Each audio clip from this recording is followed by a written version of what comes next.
Shalom,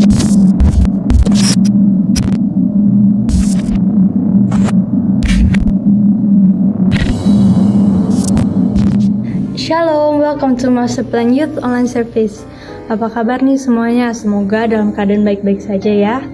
Nah, kita kan di bulan ini udah belajar tentang kasih storge, kasih eros, dan hari ini kita akan dilayani oleh Ko Jonathan Rafa dengan tema Filia, yaitu kasih dalam persahabatan. Jadi jangan lupa siapin Alkitabnya dan buku catatannya ya. Tapi sebelum kita beribadah bersama, aku ada beberapa pengumuman. EHAP kita masih online via Zoom dan link akan di-share di grup Master Plan. Persembahan dan perpuluhan dapat ditransfer ke nomor rekening yang ada di layar kaca teman-teman atau juga dengan scan barcode ini ya.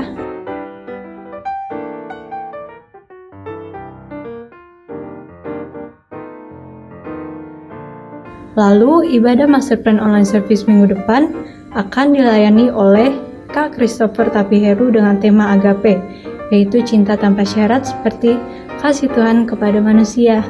Jadi pastiin ikutin ibadahnya ya. Jangan lupa subscribe dan nyalakan notifikasi belnya agar tidak tertinggal ibadah-ibadah selanjutnya yang akan mendatang. Sekian pengumuman dari aku, mari kita siapkan hati dan pikiran kita lebih lagi untuk menyembah dan memuji Tuhan.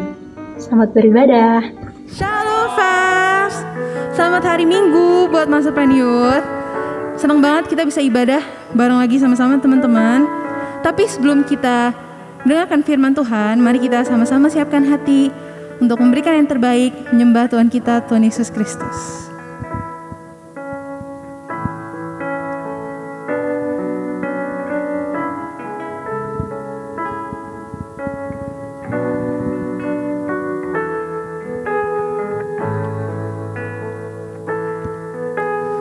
Tuhan, Kau gembala kami, pimpin kami domba-Mu. Berilah kami menikmati hikmat pengorbanan-Mu. Tuhan Yesus, Juru Selamat, kami ini milik-Mu. Tuhan Yesus, Juru Selamat, kami ini milik-Mu.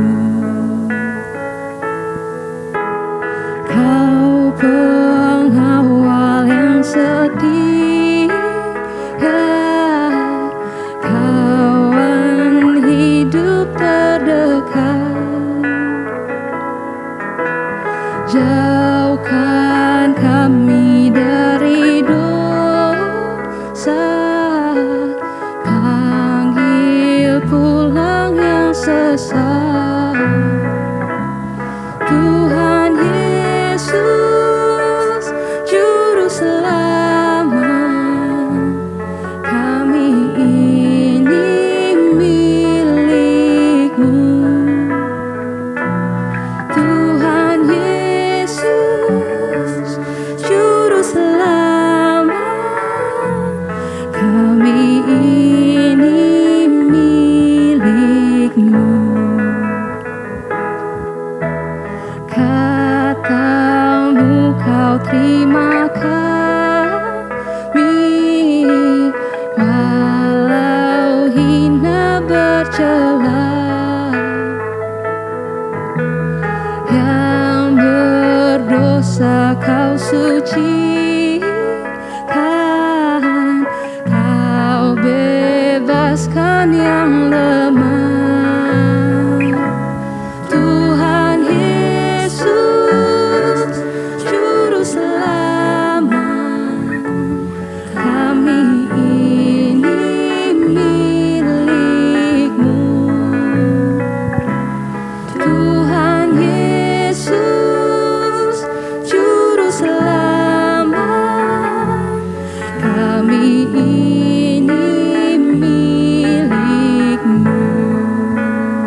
kasih ya Tuhan Yesus buat siang hari ini Tuhan. Terima kasih kami boleh menyembah Tuhan. Tuhan beri kesempatan, masih Tuhan beri nafas dalam hidup kami Tuhan. Dan kami semakin mau lagi menyembah-Mu Tuhan. Biar apa yang kami bawa langsung dari hati kami ya Tuhan Yesus, dan menyenangkan hati-Mu selalu ya Tuhan. Terima kasih atas segala-galanya ya Bapa, Tuhan Yesus. Terima kasih ya Roh Kudus. Terpujilah nama-Mu Tuhan, di dalam nama Tuhan Yesus. Amin.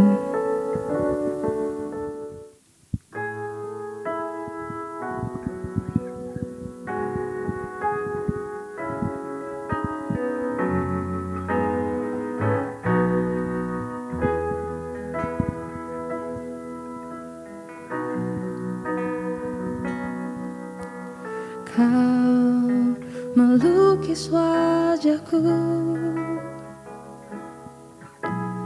di hadapan-Mu dan mengukir namaku di telapak tangan-Mu sampai masa tuaku. Kau tetaplah Tuhanku yang akan selalu menggendongku hingga putih rambutku. Kemurahan-Mu itu membuatku tertegun. Ku bulatkan hatiku mengikut-Mu.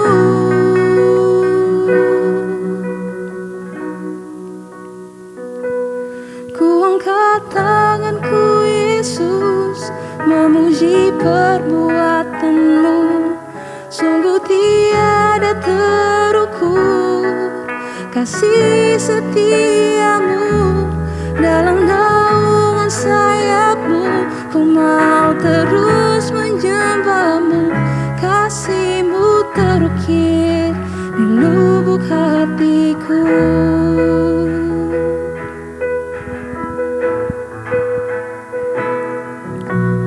Kau melukis wajahku di hadapan-Mu dan mengukir namaku di telapak tangan-Mu sampai masa tuaku. Kau tetaplah Tuhanku yang akan selalu menggendongku hingga putih rambutku. Kemurahan-Mu itu membuatku tertegun. Ku bulatkan hatiku mengikut-Mu.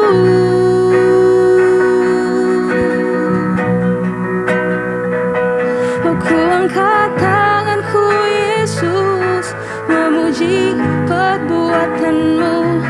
Sungguh tiada terukur kasih setia-Mu. Dalam naungan sayap-Mu ku mau terus menyembah-Mu. Kasih-Mu terukir di lubuk hatiku. Oh, ku angkat tanganku Yesus, memuji perbuatan-Mu.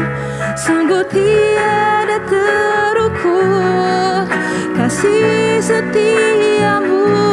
Dalam naungan sayap-Mu ku mau terus menyembah-Mu. Kasih-Mu terukir di lubuk hatiku. Oh,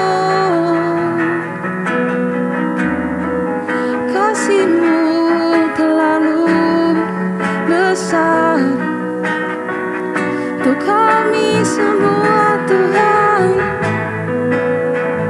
Terima kasih untuk dirimu, kau terlalu baik, kau sungguh baik. Terpujilah namamu selalu ya Tuhanku. Terpujilah kau ya Allahku. Perbuatanmu dahsyat dalam hidupku. Kasih-Mu, kesetiaan-Mu tak pernah habis dan selalu baru. Biar hidup kami terus senangkan hati-Mu. Oh, disenangkanlah hati-Mu. Oh, oh.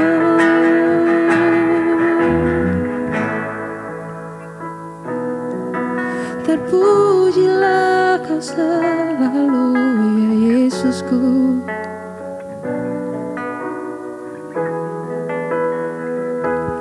Ku angkat tanganku Yesus, memuji perbuatan-Mu.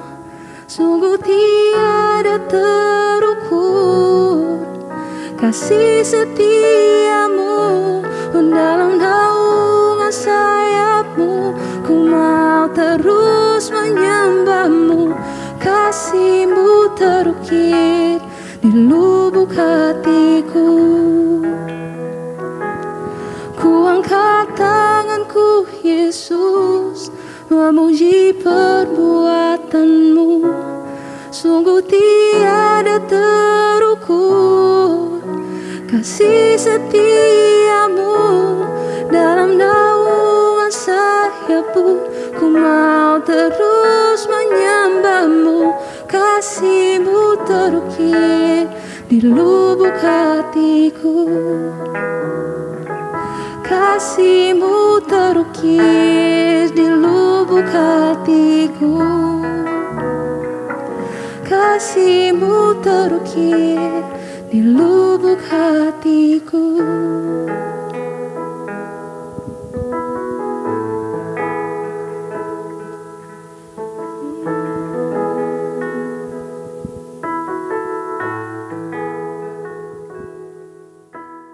Shalom teman-teman, apa kabar? Saya berdoa, saya berharap semua teman-teman dalam keadaan yang baik ya. Di tengah pandemi ini kita percaya, kita tahu bahwa Tuhan tetap melindungi, menjaga, dan mengasihi setiap kita. Thank you Randy buat kesempatannya untuk menyampaikan firman Tuhan hari ini buat teman-teman di Master Plan. Saya dapat tema hari ini tentang true friendship atau teman sejati. Nah, sebelum saya sampaikan firman Tuhan, mari kita bersatu dalam doa dulu ya. Tuhan, terima kasih buat hari ini, buat anugerah-Mu, buat perlindungan bagi kami.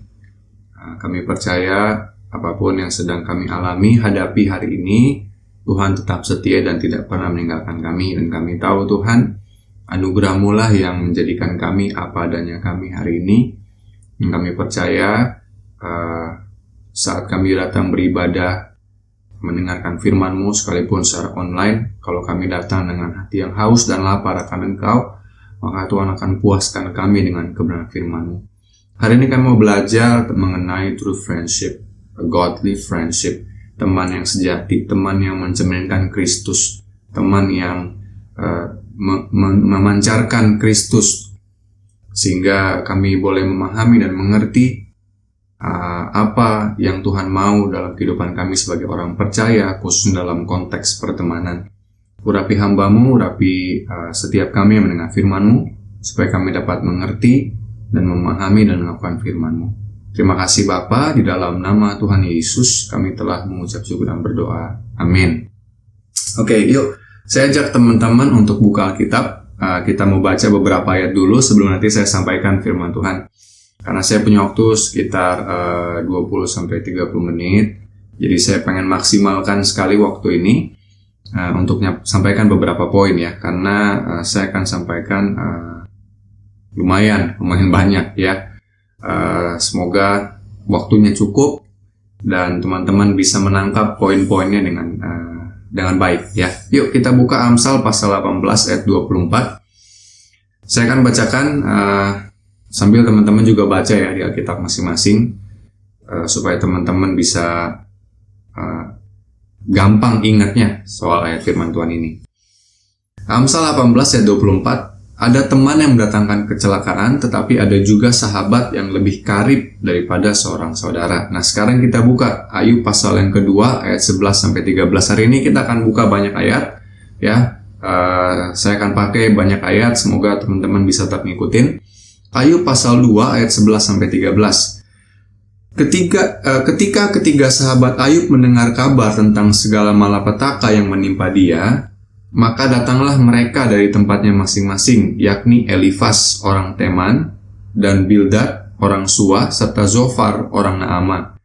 Mereka bersepakat untuk mengucapkan belasungkawa kepadanya dan menghibur dia. Ketika mereka memandang dari jauh, mereka tidak mengenalnya lagi. Lalu menangislah mereka dengan suara nyaring. Mereka mengoyak jubahnya dan menaburkan debu di kepala terhadap langit. Lalu mereka duduk bersama-sama dia di tanah selama 7 hari 7 malam. Seorang pun tidak mengucapkan sepatah kata kepadanya, karena mereka melihat bahwa sangat berat penderitaannya. Nah, kita tahu kisah Ayub, kita tahu perjalanan Ayub dari orang yang paling kaya di timur sampai jadi orang yang mungkin ya yang paling menderita di wilayah itu. Kita tahu bagaimana Ayub orang yang kaya, punya banyak ternak, punya banyak anak ya, punya banyak hamba, punya banyak budak, harus kehilangan semuanya hanya dalam satu malam ya, dalam waktu yang singkat lah.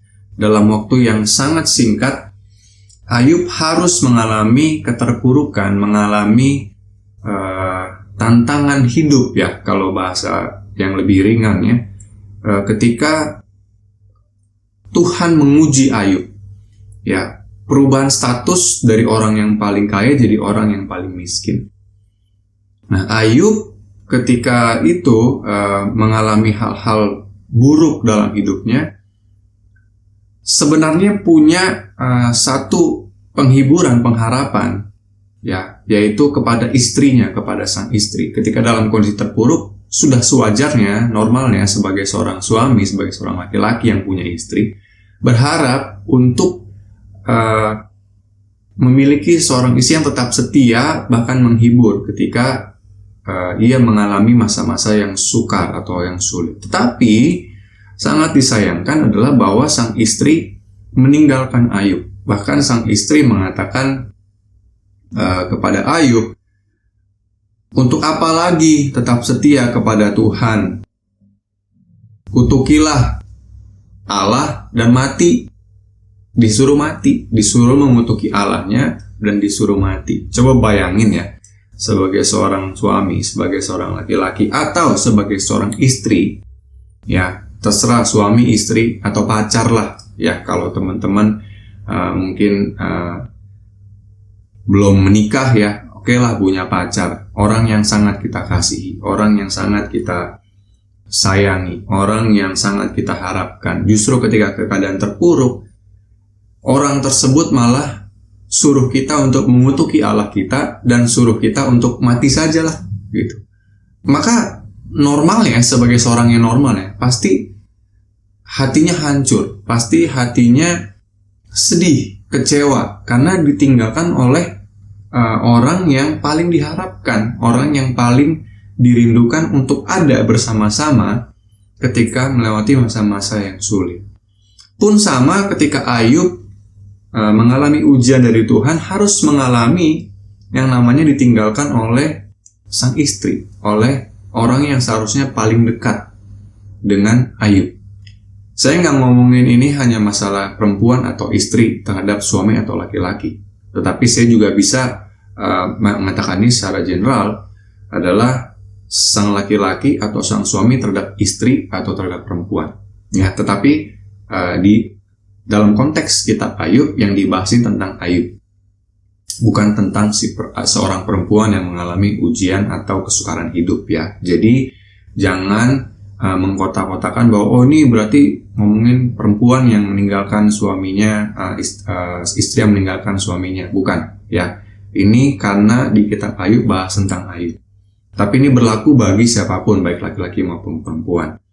Nah, ketika Ayub mengalami masa-masa yang sukar, ketika Ayub mengalami masa-masa yang sulit, Ayub tidak punya siapa-siapa. Ayub tidak punya orang.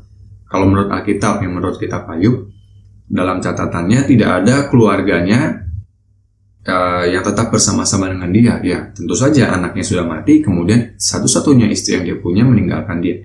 Tetapi Alkitab juga mencatat bahwa ada sahabat-sahabat Ayub, ya, ada 3 sahabat Ayub yang mendengar kabar tentang Ayub lalu datang untuk sama-sama berduka atau datang untuk menemani Ayub dalam kesendirian dan dalam keterpurukannya.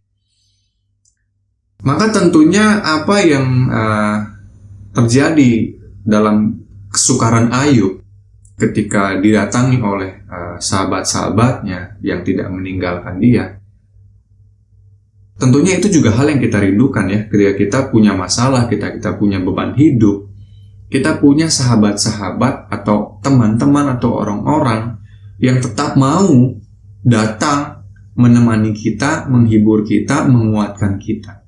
Itu yang kita harapkan, itu yang kita rindukan.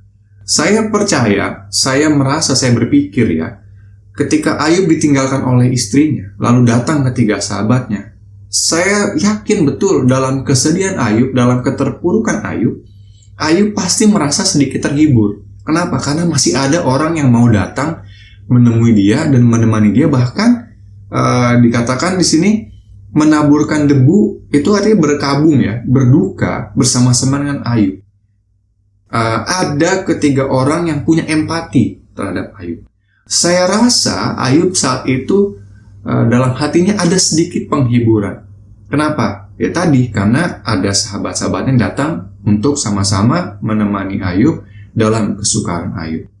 Tetapi setelah lewat masa 7 hari berduka, 7 hari masa-masa berkabung dalam kesedihannya, kalau kita baca di pasal-pasal berikutnya, ternyata orang-orang atau sahabat-sahabat Ayub ini ya, yang datang menemani dia justru juga sama-sama menimbulkan duka di hati Ayub. Kenapa? Karena Alkitab mencatat dalam kitab Ayub, sahabat-sahabatnya justru juga mencemooh Ayub. Makanya ini terimplementasi dalam Ayub pasal 16 ayat 20 tercatat, sekalipun aku dicemoohkan oleh sahabat-sahabatku, namun ke arah Allah mataku menengadah sambil menangis. Jadi rupanya ya, dalam kisah di Ayub pasal yang kedua, ketika sahabat-sahabatnya datang menemani Ayub, yang tadi saya katakan sewajarnya pasti Ayub merasa terhibur, rupanya Ayub pun akhirnya kembali mengalami kekecewaan, kesedihan dalam hatinya, karena ternyata sahabat-sahabatnya yang menurut logika manusia diharapkan Ayub pasti untuk menemani dan menghibur, ternyata justru mencemooh Ayub. Ternyata justru malah menimbulkan luka di hati Ayub. Sampai Ayub mengatakan tadi, sekalipun aku dicemoohkan oleh sahabat-sahabatku, namun ke arah Allah mataku menengadah sambil menangis. Artinya apa? Artinya Ayub sedih. Karena Ayub dikatakan menangis. Bukan Ayub dikatakan diam saja atau bahkan tertawa-tawa karena dicemooh. Tidak, Ayub menangis. Artinya Ayub sedih. Ayub mengalami kekecewaan lagi. Sudah hartanya hilang, hamba-hambanya mati, anak-anaknya mati, istrinya meninggalkan, bahkan suruh ngutukin Allah dan bahkan nyumpahin mati, suruh mati. Sahabat-sahabat datang yang dikira, menurut logika manusia ya, menurut saya, Ayub pasti berpikir sahabat-sahabat datang untuk menghiburnya. Ternyata justru sahabat-sahabatnya pun juga sama mencemooh Ayub, mengatakan hal yang tidak benar terhadap Ayub. Berapa banyak di antara kita yang ketika mengalami masa-masa yang sukar dalam hidup, tidak ada seorang pun yang datang mau nemanin kita, mau bersama-sama dengan kita dalam masa-masa sulit, dalam masa-masa sedih. Lalu kemudian datang sahabat, teman, yang kalau kata Alkitab lebih dekat dari saudara ya, lebih karib dari saudara, datang menemani, tapi ternyata pada akhirnya justru mencemooh dan meninggalkan kita. Dan kita kecewa, kita terluka. Kenapa? Karena kita ternyata tidak memiliki seorang pun dalam hidup ini, termasuk memiliki seorang sahabat yang sejati, seorang sahabat yang benar-benar punya empati yang besar terhadap kita. Pasti ada. Saya pun pernah mengalami itu ketika saya beberapa tahun yang lalu mengalami masa-masa yang sulit dalam hidup saya. Nggak ada seorang pun yang mau benar-benar datang berada di sekitar saya, kecuali beberapa orang yang memang Tuhan izinkan dan Tuhan kirim untuk menjadi penghiburan bagi saya. Ya, tetap Tuhan kirimkan beberapa orang dan saya bersyukur akan hal itu. Hari ini saya mau mengajar teman-teman ya mengenai teman sejati atau true friendship ini. Bukan untuk kita menghakimi mereka yang sekarang ini statusnya sebagai teman atau sebagai sahabat. Saya waktu dapat tema ini, saya tuh hanya takut ya. Ada di antara kita akhirnya ketika mendengar firman mengenai teman sejati ini justru malah menuding atau menuduh atau berpikir dan mulai mengkotak-kotakan, oh dia bukan teman sejati saya, oh dia bukan teman yang baik buat saya, oh dia bukan teman yang setia, oh dia bukan sahabat yang baik buat saya. Akhirnya kita mengkotak-kotakan, akhirnya kita malah bukannya menjadikan pertemanan semakin karib, malah justru kita malah membuat yang teman menjadi musuh. Tapi saya berdoa ya, kita semua diberi hikmat, diberi pengertian, kesadaran. Ingat bahwa kalau hari ini kamu yang dengar firman ini, ya berarti firman Tuhan ini buat kamu, bukan buat teman kamu yang gak dengar firman hari ini. Nah, dari pengalaman kisah Ayub, ketika sahabat datang lalu mencemooh Ayub dan justru malah menambah luka di hati Ayub, kita belajar bahwa susah untuk mendapatkan seorang teman atau seorang sahabat yang benar-benar sejati, yang benar-benar benar. Nah, karena itu hari ini saya mau kita ingat tentang firman yang Yesus katakan. Apapun juga yang kamu ingin orang lain lakukan ya kepada kamu lakukan lebih dulu kepada orang lain. Nah, hari ini kalau kamu pengen punya teman yang sejati, pengen punya teman yang baik, tempatkanlah dirimu dulu sebagai seorang teman yang sejati, sebagai seorang teman yang baik. Nah, saya mau giring kita kepada hal ini ya. Bukan kita belajar mengenai true friendship, lalu kita akhirnya tadi saya katakan menuding orang, menghakimi orang. Saya nggak mau dan saya berdoa jangan itu terjadi di antara kita. Tapi saya pengen giring kita, yuk kalau kamu pengen punya teman yang sejati, jadikanlah dulu diri kamu sebagai seorang teman yang sejati. Nah, pertanyaannya apa sih atau seperti apa sih teman yang sejati itu ya? True friend itu seperti apa sehingga akhirnya kita punya true friendship, pertemanan yang sejati. Yuk kita buka 1 Korintus 13 ayat 4-6. Ini tentang kasih, ayat yang terkenal, perikop yang terkenal. Saya bacakan, kasih itu sabar, kasih itu murah hati, ia tidak cemburu, ia tidak memegahkan diri dan tidak sombong, ia tidak melakukan yang tidak sopan dan tidak mencari keuntungan diri sendiri.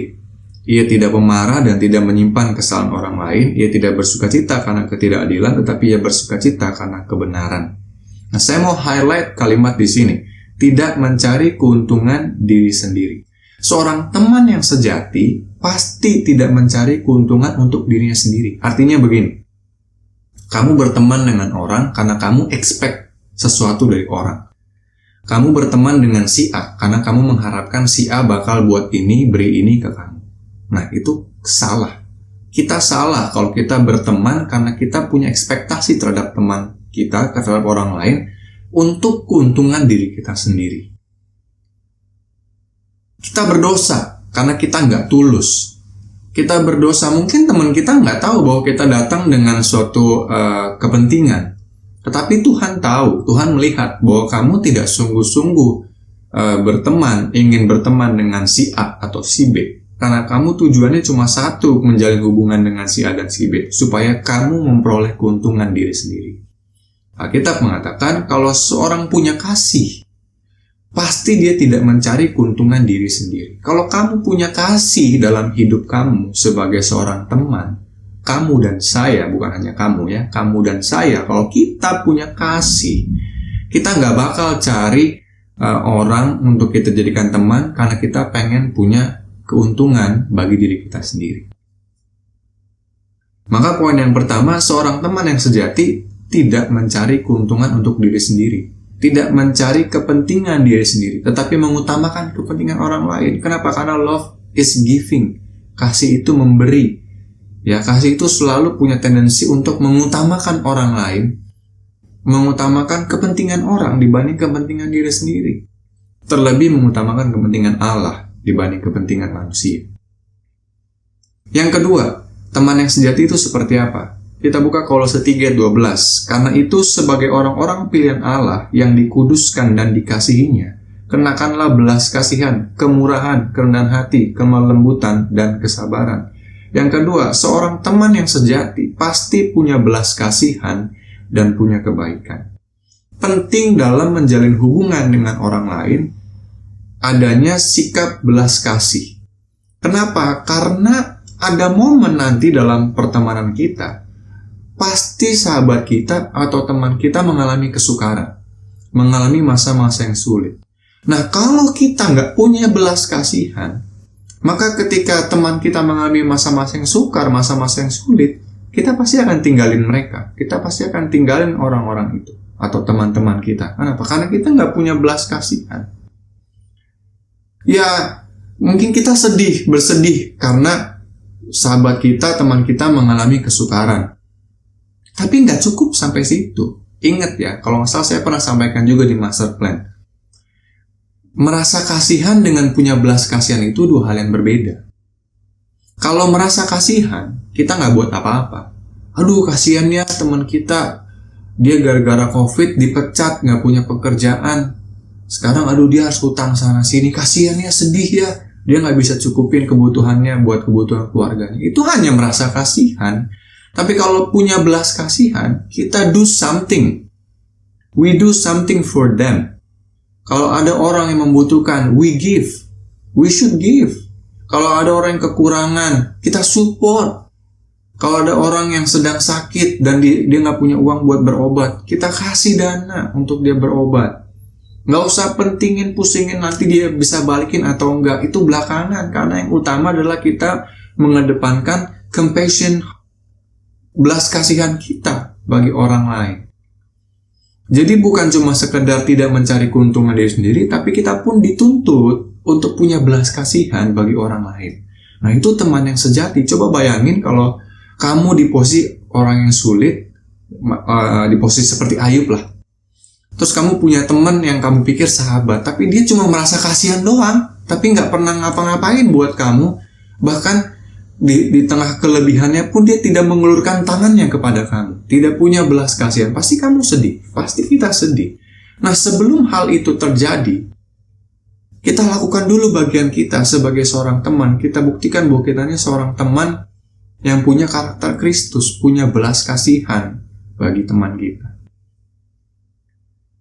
Oke, yang ketiga, apa sih ciri teman yang sejati? Kolose 3:13. Sabarlah kamu seorang terhadap yang lain, dan ampunilah seorang akan yang lain, apabila yang seorang menaruh dendam terhadap yang lain, sama seperti Tuhan telah mengampuni kamu, kamu perbuat jugalah demikian. Yang ketiga, seorang teman yang sejati pasti mudah mengampuni. Tidak ada orang yang luput dari kesalahan. Serohani-rohaninya orang pasti pernah buat salah dan punya potensi untuk buat salah. Serohani-rohaninya sahabat kamu, pasti dia punya potensi, bahkan tendensi untuk melukai perasaanmu, melukai perasaan kita, untuk untuk mendukakan hati kita, dan sehingga akhirnya kita bisa juga punya potensi kecewa terhadap mereka. Tetapi seorang teman yang sejati, ya, yang punya karakter Kristus, pasti mudah mengampuni. Kalau ada orang yang buat salah, sabar, ampuni, sama seperti Tuhan telah mengampuni. Kalau si A melukai hati kita, sabar, ampuni. Kalau si B mencemooh kita dalam kekurangan kita, padahal dia ngakunya teman dan sahabat lalu meninggalkan kita, sabar, ampuni.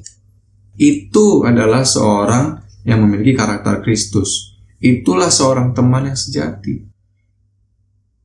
Mengampuni itu bukan cuma sekedar ngelupain kesalahannya dia yang melukai hati kita. Bukan sekedar juga tidak balas kejahatan dengan kejahatan. Ini yang lebih berat nih. Mengampuni itu kita memberkati orang yang melukai kita. Bisa nggak sih ketika teman mengecewakan kita justru malah berkatin dia? Bisa nggak sih ketika teman kita, sahabat kita ninggalin kita waktu masa-masa sukar, justru ketika dia ngalamin masa-masa sukar, padahal dia dulu pernah ninggalin kita nggak bales loh. Justru malah kita datang nemenin dia. That's a true friend. Itu teman yang sejati. And by being a true friend, you can have true friendship. Jadi bukan cuma sekedar nggak mencari keuntungan diri sendiri, bukan juga cuma sekedar punya belas kasihan, tapi bisa nggak mengampuni? Bisa nggak sih dalam hubungan pertemananmu kamu saling mengampuni? Dia buat salah, kamu ampuni. Dia buat salah, dia buat yang mengecewakan, hati kamu ampuni. Nah, itu penting dalam menjalin hubungan dengan teman kita, dengan sahabat kita. Yang keempat, Roma 12 ayat 15. Bersukacitalah dengan orang yang bersukacita dan menangislah dengan orang yang menangis. Maka poin yang keempat adalah bersuka bersama-sama, berduka bersama-sama. Turut sepenanggungan. Kalau teman kamu senang, kamu bahagia. Kalau teman kamu sedang susah, berduka, kamu pun berduka dengan dia. Jangan iri kalau ada teman kamu yang lebih sukses dari kamu. Jangan iri kalau ada teman kamu yang lebih mendapatkan penghargaan dibandingkan dirimu. Kamu harus bisa senang ketika orang lain sukses atau senang. Dan kamu pun harus bisa juga berduka ketika sahabat kamu, teman kamu sedang berduka. Orang yang hebat, ya, tidak akan terintimidasi oleh kehebatan orang lain. Saya ulang, orang yang hebat, ya, tidak akan terintimidasi oleh kehebatan orang lain. Jadi kalau teman kamu sukses, teman kamu dipromosikan dalam pekerjaan, teman kamu dipromosikan dalam studi, kamu harus juga senang. Karena itu ciri orang-orang yang adalah teman-teman yang sejati. Senang saat orang lain mengalami kebahagiaan.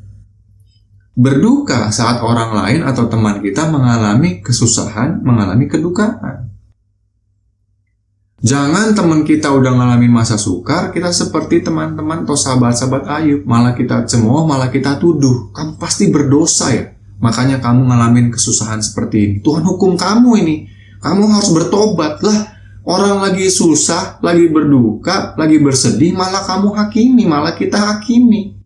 Maka kita jadi orang yang paling jahat bagi dia. Kenapa? Karena kita adalah sahabatnya, kita dianggap sahabatnya, tapi ketika dia susah, malah kita hakimi. Maka bagi dia, saya yakin, kita adalah orang yang paling jahat. Mendingan kita nggak usah komentar apa-apa deh, daripada kalau kita komentar orang lagi susah, kita hakimi. Mendingan kita diem aja. Mendingan gak usah komen apa-apa. Ya. Jadi yang pertama tidak mencari keuntungan diri sendiri, punya belas kasihan, mudah mengampuni. Yang keempat, bersuka bersama-sama dan berduka bersama-sama, turut sepenanggungan ya dengan orang lain. Orang lain sukses, kamu senang. Orang lain dipromosikan, kamu juga senang. Jangan iri, ya. Yang kelima, ini berat nih. Yakobus 1 ayat 19. Hai saudara-saudara yang kukasihi, ingatlah hal ini. Setiap orang hendaklah cepat untuk mendengar, tapi lambat untuk berkata-kata dan juga lambat untuk marah. Yang kelima, punya waktu untuk mendengar keluh kesah sahabat. Teman yang sejati pasti punya waktu untuk mendengarkan keluh kesah orang lain atau temannya atau sahabatnya. Dan ini susah. Saya nggak tahu buat kalian ya, tapi buat saya kadang-kadang susah. Gimana caranya kita bisa punya waktu untuk mendengar keluh kesah orang lain, sementara kita sendiri, misalnya ya, juga punya beban hidup. Gimana caranya kita bisa punya waktu untuk mendengar orang lain tanpa kita berusaha menggurui orang lain? Itu susah loh. Kalau kita nggak punya satu nih namanya kerendahan hati dan kerelaan, nggak bisa dah kita. Bisa nggak kita relakan dalam kesibukan kita, dalam beban kita, dalam beban hidup kita ya, kita justru malah mendengarkan orang lain. Saya nih, ketika saya sebenarnya punya masalah, tapi ada orang cerita, sharing punya masalah, saya berusaha mendengarkan, saya berusaha akhirnya berdoa dan memberikan saran ya, karena dia minta saran. Seringkali jawaban untuk si orang itu justru adalah Tuhan berikan juga sebagai jawaban untuk saya secara tidak langsung. Itu saya berapa kali ngalamin itu. Nah, bisa nggak sih kita punya waktu untuk mendengar keluh kesah orang lain? Bisa nggak sih kita punya waktu untuk mendengarkan juga orang lain tanpa berusaha menggurui? Saya berapa kali dulu ditegur sama istri saya waktu masih pacaran. Dia sharing, dia cerita keluh kesah masalahnya, tapi saya selalu datang langsung dengan nasihat, dengan saran. Karena berdasarkan pengalaman, berdasarkan pengetahuan saya. Dan dia selalu komplain, aku cuma butuh didengar. Aku cuma butuh kamu dengerin aku. Nah, berapa banyak di antara kita yang gagal dalam hubungan pertemanan kita atau hubungan dalam mungkin menjalin hubungan sebagai seorang pasangan ya, hanya karena kita gagal mendengar. Karena kita lebih banyak pengen ngasih tahu, ngajarin orang dibanding dengerin orang. Nah, seorang teman yang sejati harus bisa punya sikap hati yang rendah hati dan rela untuk mendengar. Sekalipun kupingnya saya panas dan mulutnya nggak tahan, kayaknya pengen nasehatin. Itu susah loh. Apalagi kalau kamu tahu banyak hal, apalagi kalau kamu lebih tua. Rasanya tuh langsung tuh pengen mulut tuh pengen nyerocos aja kasih saran gitu. Nah, kita harus belajar mengontrol diri, punya kerendahan hati bahwa sekalipun kita mungkin lebih tahu ya daripada teman kita yang sedang curhat, kita bisa nggak punya sikap hati untuk diam aja, rendah hati, rela udah dengerin aja. Karena kadang-kadang yang mereka butuhkan tuh bukan nasihat, cuma butuh dengerin, karena mereka sebenarnya juga tahu apa yang harus mereka lakuin. Nah, kita pun sebagai seorang teman yang sejati, teman yang mencerminkan karakter Kristus harus punya kerelaan untuk mendengar tanpa berusaha menggurui orang lain. Which is itu susah. Nah, kita butuh tuntunan, kita butuh pimpinan Roh Kudus supaya kita juga punya karakter Kristus ya, rendah hati dan rela. Itu susah loh. Berikutnya, Galatia 6 ayat yang kedua. Bertolong-tolonglah menanggung bebanmu, demikianlah kamu memenuhi hukum Kristus. Yang keenam, teman yang sejati pasti saling menopang beban satu dengan yang lain. Jangan ada orang lagi susah, punya beban, kamu lari, kamu tinggalin. Alasannya apa? Udahlah, itu masalah dia, itu proses Tuhan dalam hidup dia. Saya beritahu ya, kalau ada orang di sekitar kamu sedang punya masalah, jangan kamu berpikir itu proses Tuhan buat hidup dia doang. Karena bisa jadi Tuhan izinkan itu terjadi dalam hidupnya, dan dengan pengetahuan kamu, bisa jadi Tuhan juga pengen uji hati kamu. Apakah kamu dan saya, bukan hanya kamu ya, apakah kamu dan saya punya sikap hati belas kasihan dan punya sikap hati untuk menolong orang lain. Makanya kalau ngeliat orang lagi ngalamin kesusahan, jangan kita diam, jangan sorohani malah bilang itu Tuhan proses dia. Jangan sotoy, jangan sorohani, karena bisa jadi proses untuk hidup dia secara tidak langsung, implicitly, bahkan mungkin secara eksplisit, itu juga proses Tuhan buat kita dalam konteks yang lain yang berbeda. Mungkin dalam konteks mengasihi, mungkin dalam konteks berbelas kasihan, mungkin dalam konteks kerelaan mendengarkan keluh kesahnya, mungkin dalam konteks kerendahan hati untuk bisa sabar tanpa berusaha menggurui dia ketika dia cerita atau curhat. Remember, the process that someone's been dealing with could be your own process loh. Itu juga bisa jadi proses dalam hidup kamu dan saya. Jadi kita harus belajar untuk saling menopang beban orang lain. Kalau ada orang punya masalah, jangan ditinggalin. Datang, tanya apa yang bisa kita bantu. Minimal kalau kita benar-benar nggak bisa bantu secara materi, secara lahiriah, secara jasmani, kita berdoa buat dia. Minimal itu. Maka saya masuk ke poin yang ketujuh, Yakobus 5 ayat 16. Karena itu hendaklah kamu saling mengaku dosamu dan saling mendoakan supaya kamu sembuh. Doa orang yang benar bila dengan yakin doakan sangat besar kuasanya. Seorang teman yang sejati pasti suka mendoakan sahabatnya, suka mendoakan temannya. Jangan ngaku teman sejati kalau doain dia aja, doain orang lain aja, doain mereka aja, nggak pernah. Jangan ngaku dah, jangan bangga-bangga jadi teman tongkrongan dah. Nggak penting, serius. Kalau kita nggak suka doa buat mereka. Boro-boro lah kita punya temen nih, misalnya apalagi ya kalau temen kita temen kita itu bukan orang percaya, terus kita pengen bawa dia untuk kenal Tuhan. Boro-boro lah kita mau bawa dia ke Tuhan, kita aja nggak pernah datang ke Tuhan buat bawa dia. Jangan, saya kasih tahu ya, jangan mulai dengan bawa Tuhan ke orang yang belum percaya, teman kamu yang belum percaya. Mulailah dengan membawa temanmu kepada Tuhan dalam doamu. Baru kamu minta hikmat bagaimana caranya kamu bawa Tuhan kepada temanmu yang belum percaya. Jangan ngaku teman sejati kalau nggak pernah punya waktu buat berdoa bagi teman-temanmu. Aduh, doa buat teman-teman, mana teman-teman banyak lagi. Ya kalau kamu nggak bisa ngafalin nama-namanya semua, buat list nama.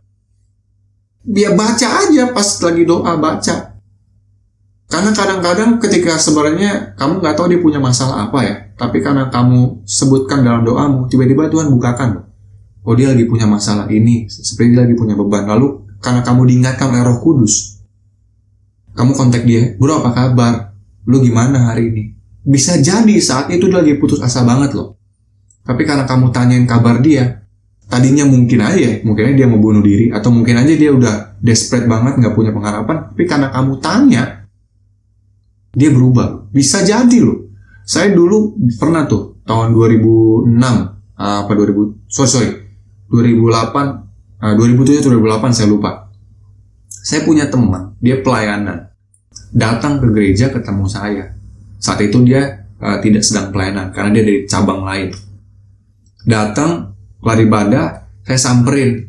Saya dulu tuh selalu kebiasaan tuh rangkul atau peluk teman gitu ya. Saya bilang, "Bro, semangat ya. Semangat, Tuhan mengasihi kamu." Saya cuma ngomong gitu. Malamnya setelah pulang ibadah, karena ibadah malam, saya ke McD dengan teman-teman pelayanan yang lain. Tiba-tiba saya muncul SMS di HP saya, karena waktu itu masih zamannya SMS. SMS muncul di HP saya dari si orang yang saya peluk dan saya bilang, "Semangat ya bro." Dia SMS-nya dia bilang gini, "Jo, thank you ya tadi waktu lu peluk gua dan waktu lu ngucapin semangat ke gua. Gua seperti merasakan semangat yang baru karena sejujurnya gue lagi kecewa banget, putus asa banget soal pelayanan dan soal keluarga gue." Coba kamu bayangin, hal kecil doang. Mungkin ada di antara kamu anak-anak master plan yang tahu atau pernah ngalamin ketika saya tanpa sengaja cuma nanya apa kabar. Lalu akhirnya kamu cerita sama saya, kamu curhat sama saya. Padahal saya nggak ada intention apapun waktu saya tanya apa kabar, karena itu kebiasaan saya doang, cuma nanya how are you, apa kabar. Tapi saya belajar dari hal simple. Dengan nanya kabar orang aja, orang lain bisa berubah hidupnya. Nah sekarang boro-boro lah Tuhan bisa ingatkan, atau Roh Kudus bisa ingatkan bahwa teman kamu lagi punya masalah nih. Kalau kamu gak pernah doain dia dalam doa kamu. Boro-boro lah kamu dipakai Tuhan jadi berkat buat teman-teman sekitar kamu, kalau kamu gak pernah doain mereka.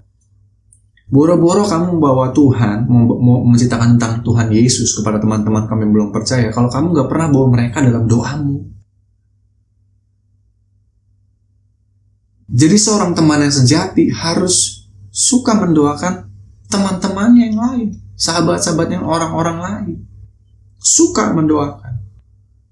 Ya, jadi tadi yang pertama apa? Tidak mencari keuntungan diri sendiri, punya belas kasihan. Yang kedua, yang ketiga mudah mengampuni. Yang keempat, bersuka dan berduka bersama-sama. Yang kelima, punya waktu untuk mendengar. Yang keenam, saling menopang beban satu sama lain. Yang ketujuh, suka mendoakan. Yang terakhir, saya agak kelewatan sedikit mungkin waktunya ya. Yang terakhir, seorang teman yang sejati pasti selalu membawa sahabatnya atau membawa temannya kepada Kristus. Ibrani 3:13, tetapi nasihatilah seorang akan yang lain setiap hari, selama masih dapat dikatakan hari ini, supaya jangan ada di antara kamu yang menjadi tegar hatinya karena tipu daya dosa. Yang saya maksud dengan selalu membawa sahabatnya kepada Kristus, implementasinya adalah kamu berani tegur. Kalau ada teman kamu yang buat salah atau berbuat dosa, kamu dan saya harus berani tegur, sampaikan kebenaran.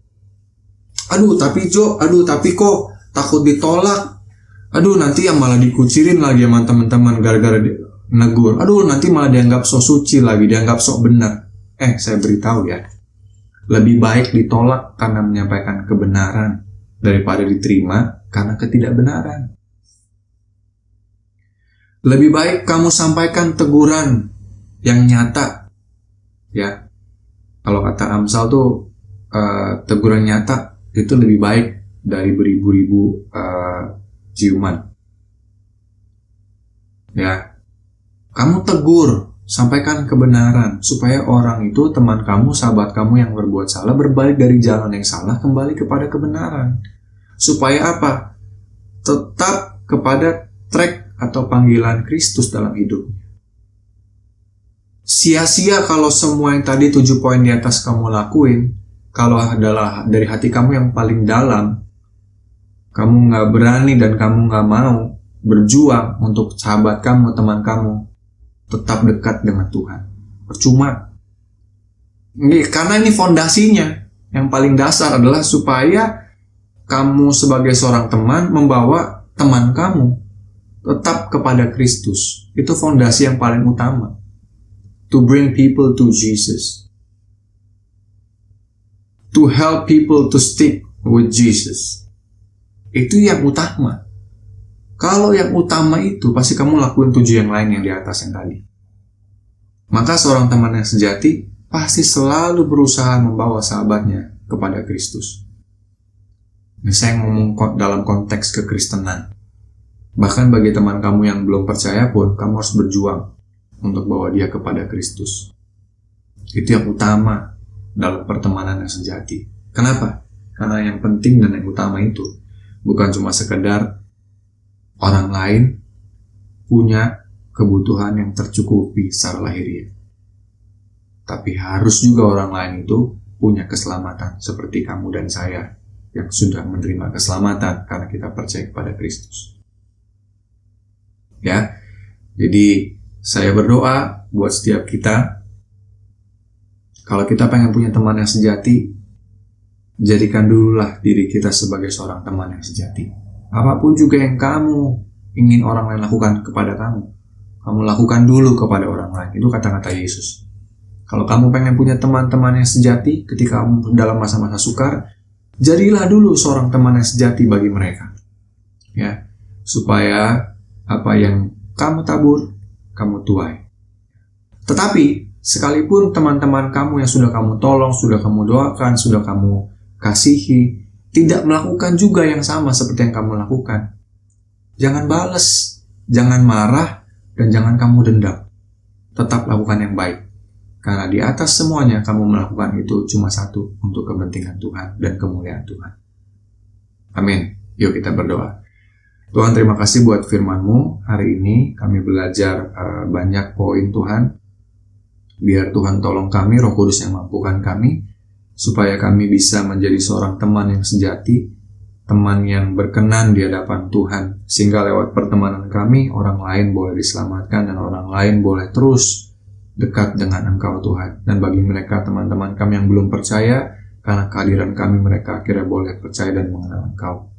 Terima kasih Bapa, terima kasih Tuhan Yesus, terima kasih Roh Kudus, hamba-Mu telah saya menyampaikan firman-Mu, tapi biar apa yang kami dengar, apa yang hamba-Mu sampaikan hari ini, tertanam dalam hati setiap kami, dan Roh Kudus memampukan kami untuk kami melakukannya, sehingga nama Tuhan dipermuliakan. Terima kasih Bapa, terpujilah Engkau Tuhan kekal dari sekarang sampai selama-lamanya. Di dalam nama Tuhan Yesus, kami telah mengucap syukur dan berdoa. Amin. Tuhan berkati ya semua. That's burning in my spirit. I'm gonna dance with all my might. I don't care who sees it. I'm gonna let it wild. Be just like a child and say, I love you, Lord. I might make a scene tonight. I might come unraveled. I gotta get undignified, breaking off these shackles. I gotta let it